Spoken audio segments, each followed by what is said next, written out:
बोले हर दम दम खाई लहसुन प्याज देल छोड़ भोले दानी से नाता लेल छोटा का देवर रे देवर रे देवर रे जाता देव घर रे घर रे घर रे छोटा का देवर रे देवर रे देवर रे जाता देव घर रे घर रे देवर रे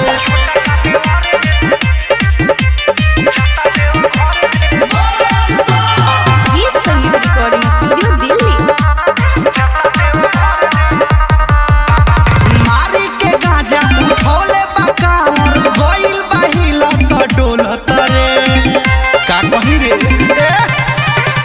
बाबड़ी पावर बाबा के बूटी में रहे हर हर महादेव बोलत रे करे धक धक रे जरे कमे बाटे जरे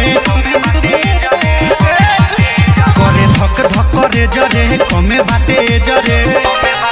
करिले बाबा से हम हूँ गोहार ठीक से चढ़ जाओ सुइया पहाड़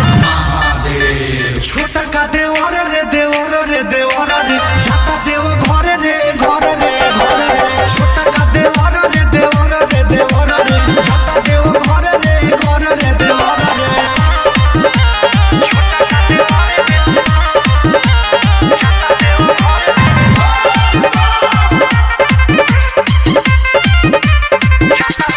परदेसी पप्पू के संगे जाएला जिद रहे कहिए से धइले रे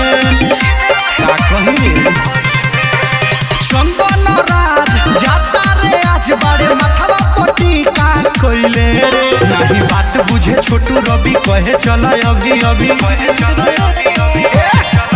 नहीं बात बुझे छोटू रवि कहे चल अभी अभी और हटानी करिए सपना साकार लाग जाई जोड़ी ओ कार छोटा का देवर रे देवर रे देवर रे जाता देव घर रे घर रे घर रे छोटा का देवर रे देवर रे देवर रे जाता देव घर रे घर रे देवर रे हर हर बम बम बोले हर दम दम खाई लहसुन प्याज देल छोड़